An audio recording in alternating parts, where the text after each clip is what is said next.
is documented to be the second leading contributor to lung cancer behind smoking in the United States. It is a big deal, especially when combined with smoking. It more than doubles your risk of lung cancer. Radon is a naturally occurring radioactive gas. It is part of the radioactive decay series from uranium. It occurs in many different soils, many different rocks, but the concentrations vary across the geology of our country, and the ability of the radon to migrate varies across the country. And trying to understand those patterns is very important for people who have a goal of improving public health. And so there are a lot of different ways that radon can get into a home. It can come through the plumbing, it can come through flaws in the basement. If the basement is well ventilated, it reduces your radon risk. It is a complex system. For those of you that are on campus, you know that we get these frequent emails from something called UK Now, or you know, depending on how you want to read the acronym. And it's just this sort of regular update of campus news about different awards faculty have gotten, different projects going on, different events that the UK PR people want to highlight. One of these articles about 2 years ago that scrolled past was about the College of Nursing doing some work on radon, and that they had produced a new publication on what public policymakers need to know.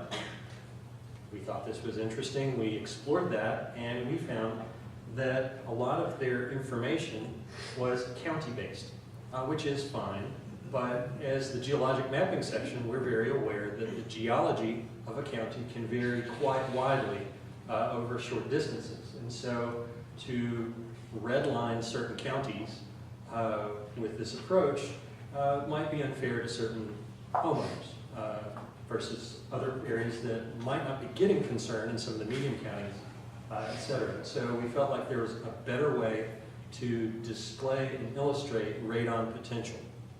And we approached the College of Nursing with our geologic maps. And this turned out to be one of the more challenging parts of the whole process, getting non-geologists, non-scientists, well, they're not non-scientists, they're health scientists, they're not spatial scientists the way biologists and geologists are, and to get them to appreciate what a geologic map represents.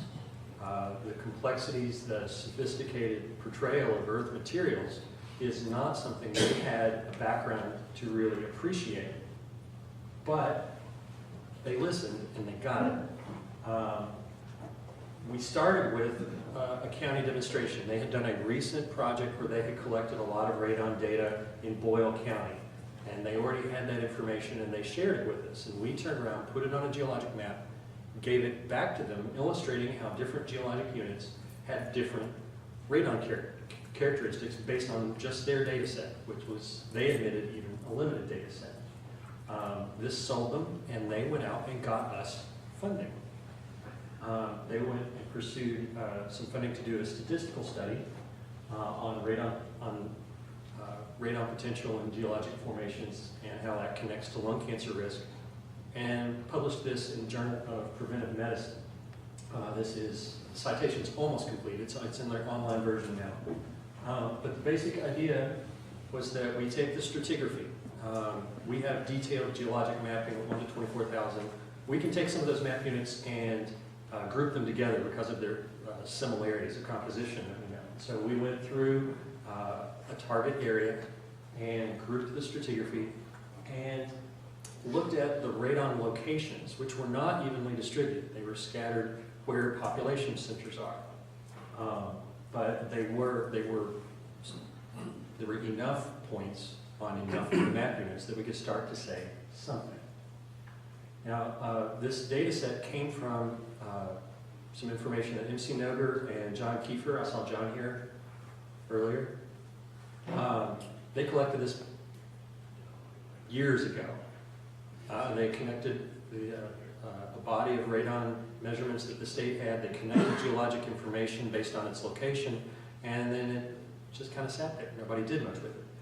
A couple years ago, Brandon Nuttall got that information digitized, and then made a quick map out of it for a question that somebody had sent in. And so that was the data we had, about 900 data points. We used about 300 of those for this map.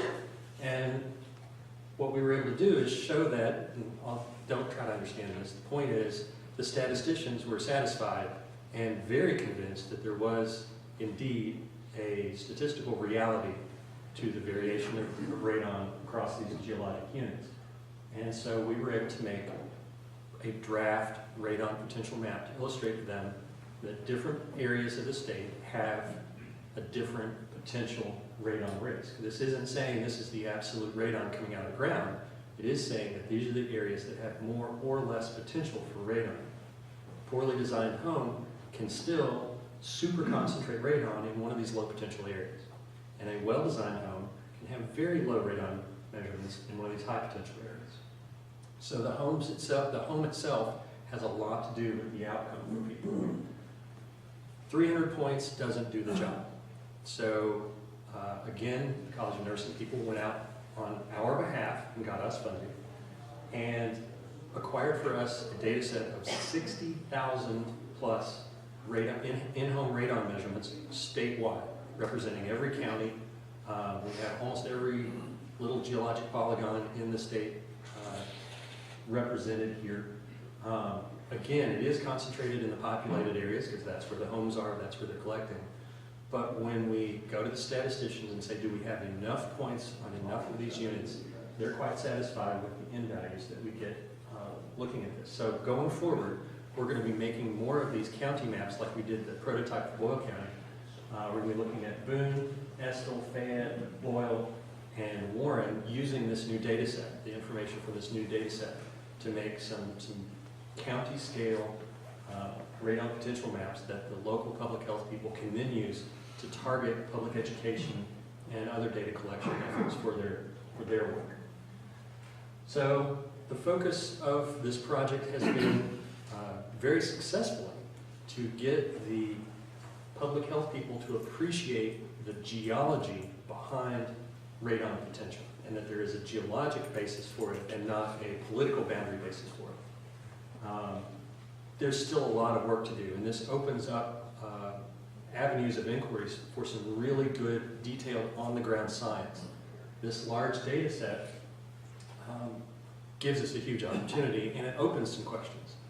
Some areas of the state where we have no preconceived notion of a high uranium mineralogy in the rock units test high for radon, which then leads us to believe that there is more than just production, that it is the migration of the radon through some of these shallow geologic units that is very, very important for understanding radon potential.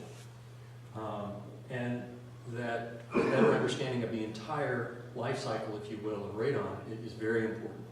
Radon has a half-life of only about a week, so it's not long-lived. It has to come from either move very quickly to get into a home or come from close by to get into a home. And so understanding exactly where the radon is sourced, how it moves, and all the factors up to it getting into somebody's lungs is something that our collaborators agree is very important. And so with that agreement, with that consensus, we see a good future for some future funding in this work.